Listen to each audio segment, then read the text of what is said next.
Good afternoon, good morning, good evening, whatever the time is where you are. I am Chris Sweetleaf, and today we're going to do something a little bit different. Today I've got some new toys for the car.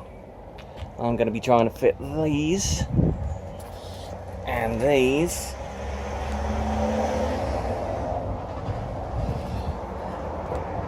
into this Strut Micra, and Coilovers means that I'll be able to get her a bit lower and she'll be a little bit more stable, but also means that it will then be adjustable height up and down for if I want to just cruise on the motorway or if I want to go racing. Yeah, go racing. So yeah, there you go. Nice new coilovers from the Corsa B. Let's get this done. Alright, so step one, get the front up on axle stands. Thusly, make sure they're secure, which they are, and then I've greased up these two here and two on the other side, and then the two top mounts as well, greased up. And lesson number one, schoolboy error: always remember to undo the wheel nuts before you lift it off the ground. Good start. Next. Right, so with a little bit of elbow grease, a ratchet and a persuader bar, a bit of extender, actually managed to get that out. Also with the help of good old 3-in-1. Just doused the pair of them for, I don't know, 10 or 15 minutes before I tried cracking them, and there you go. That was nice and easy. So hopefully the ones on the top strut mount should hopefully come off just as easy. This car, before I bought it, barely had actually 20,000 on the clock, so there isn't too much wear and tear, which is good. I started this at roughly about 25 past 3. We're going to see if we can get this done before sundown. As if by magic, ka-ching! There's the wheel hub, the brake. I'm just holding that up with the jack just to make sure it doesn't hit the floor or anything stupid. Those two came out quite easily. Brake line just held in with that clip just on the side there. Just kind of prized it off with a screwdriver, and hammer just kind of pushed it that way. Just went like that. That was in there, obviously, like that. Over the, you get the picture. But yeah, so now the wheel hub's nice and loose. I've just cleaned both sides of that up. The strut is now nice and wobbly. Now all I've got to do is just take the two top strut mounts off, and get the new one on. Alright, so one gaping hole where the old strut used to be. There be the old strut, and here is the new one, which is hopefully going in there in a minute. Alright, so I've got the two top mount screws in. Obviously a tad shorter than the original, but then I've just got that on the jack stand just so that I can get that up to the right height to be able to get the bolts in, and then jimmy it around and see what happens. Okay, so we are getting there. These bolts went on quite nicely. Sat in there again, held up with the old lefty thing. We've then got the ratchet on the left. I've got the breaker bar on the right. A good point here is that I've kind of held the breaker bar at a certain angle and just been ratcheting it down into place. But then what I've made sure to do is had finished off with the ratchet bar that last little bit by pushing upwards, because that way then it's tight with this side with the breaker bar pointing up. That way if I need to undo it again, I can then get it in at the right angle to then be able to crack the nut down and get it loosened off again. When I first tried to loosen it off, the breaker bar would only go to about here, or 90 degrees up the other way, which of course the body was in the way, so I had to use the extender bit in order to get to that. So yeah, that's a good thing, is breaker bar at the top on the nut, so that then it's easier to get it off later. And I've managed to just open up the brake hose holder there. It's a little bit on the flappy side, but I'll see if I can tap that in. But most people just put it on with a cable tie just to be sure. But yeah, let's get it down in a minute and see what it looks like. Alright, so the front one is done in. Got the breaker bars and everything ready for the one on the other side. Just a quick side note, 12mm up on the top, and the nuts that actually hold the hub in are 17mm. So 12mm, 17mm, that's what you need. Right, brake line on the front strut. I've got a cable tie on the other side, so I figured, you know, it's probably worth, just in case, having a cable tie on this side as well. Everyone else that I've seen online who's done this has said exactly the same thing, just, you know, cable tie for safety. It's not going anywhere, it's not coming out of there. As I say, I bent that out with some mole grips and then bent it back in once I got it in the hole. That's what she said. And yeah, there you go. That's a lot more secure now.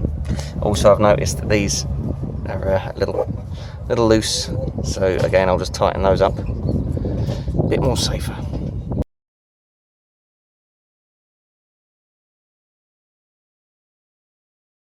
Right, day 2, a nice sunny Sunday afternoon. What better time than to put one of these in? Okay, well, with just a little bit of persuasion, the old persuader bar there, focus, persuader bar, and a ratchet. Just managed to crack it from the bolt side as opposed to the nut side, because the nut, it's hard to see, but there just isn't a lot of space on that side. Can't even get a ratchet in there, unfortunately. But held it with 17mm, held it with a 17mm spanner, and then managed to just crack it on this side. And then once I got the bolt unscrewed, got the nut unscrewed off the bolt rather, then I was having to just unscrew the bolt all the way out. To which point I thought, well, hang on a minute, there's probably still some weight on it. So then got it up on the jack stand just a little bit, just lifted it up slightly, leaves the shock absorber completely free, and the bolt just came clean out. So that's one side done. Let's get the other side off.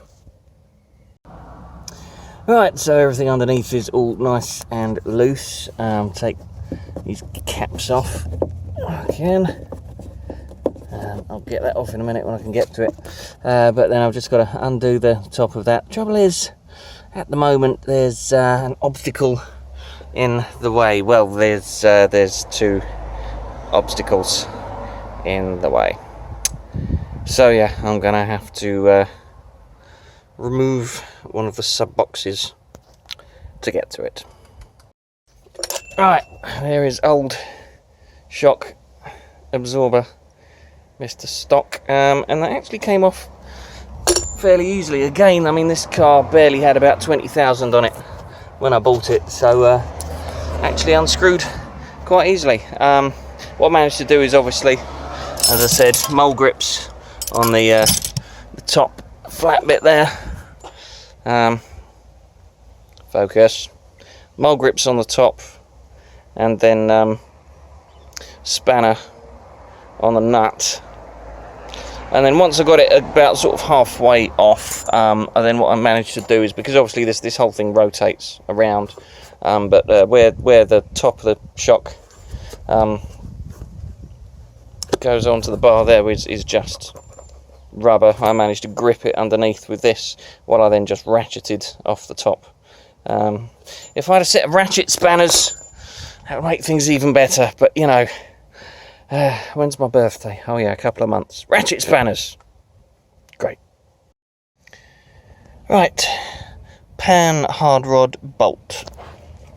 Not the easiest bastard thing to get out, but obviously that was in there, and kind of managed to crack the nut, unscrew it. Obviously, you know, again, none of these are rusted through or anything, so they're nice, fairly easy to get loose. But obviously I realised because I don't actually have any spring compressors, so the whole bottom of the axle really needs to kind of bottom out as far as it can, which I realised it can't do with pan rod in place. So just kind of unscrewed that, because I've got the new pan hard rod over there anyway. Gears fab, thank you.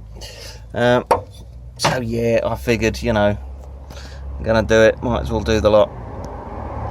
But yeah, I had to eventually, once I got the nut off the end, I just kind of had to knock it through with a screwdriver, just gently, and also had to lift that side just a touch to take the stress off the bar, so that it wasn't pulling on the socket hole too much. But yeah,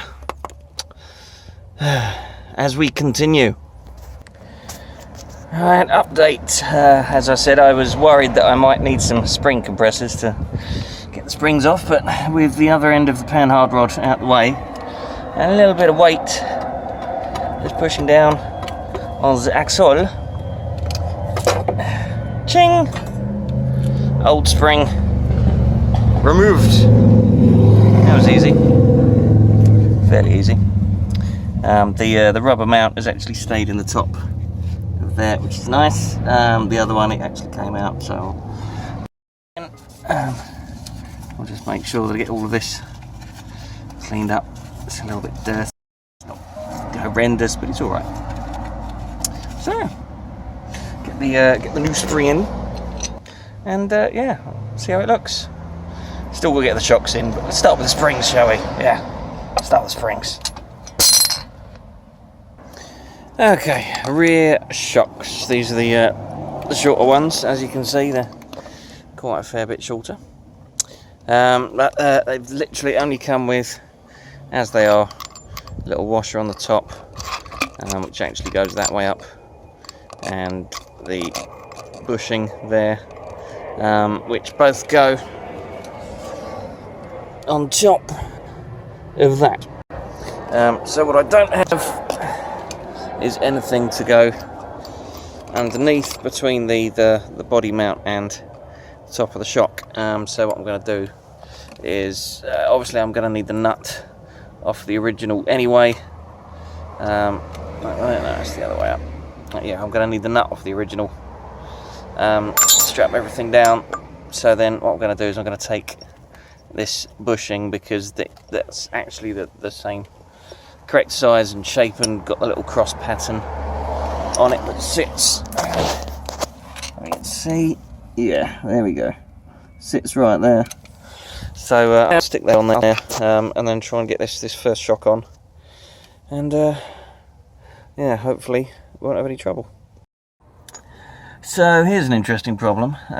Having got the pan hard rod off on the one side and realising that the bushing is actually stuck on the other side, I thought, okay, we'll leave the pan hard rod on. But getting this hole to line up again is proving problematic. Again, I've got it lifted slightly on the side there, but if I lift it too much, I'm actually lifting the back off of the axle stands, which is obviously not safe. So where it is now, you can see the pan hard rod, which is attached to the axle, so the axle kind of needs to go that way. Or, and here's the other idea, the body needs to go that way. Because I've only got about maybe another hour and a half's light, and I would like to drive home this evening. Would be an idea. Right, so after several hours of playing around, most of the toolbox, and far too many jacks and stands than should be healthy, finally I managed to get the shock absorber into the hole. Because they're shorter, I had to raise the axle up actually on the jack stand, and then I had to put the axle on the jack stands in order to get the hydraulic lifter on because the spring was, because every time I push it up and the spring was pushing up, and a bit, and there's a little distance still. yeah, so basically kind of put the axle on jack stands and then just grabbed the body and kind of yanked it downwards until we could eventually get the bolts in the holes, which is great. Managed to get that sorted finally. Had to wind her up about halfway, so it'll be interesting to see how low she sits now. But finally, going to get the wheels on and see what she looks like just before it starts getting dark.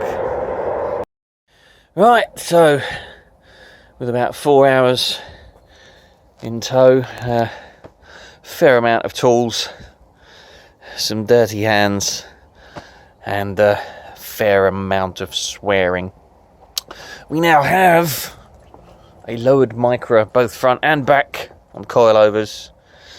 Front from the centre of the hub to the wheel arch is measuring 32 centimetres, the back is measuring 31. Doesn't look massively low, it could go a lot lower. But yeah, the test will be to see what she drives like. And hope that none of the bolts and nuts fall apart in the process. What a way to spend an afternoon.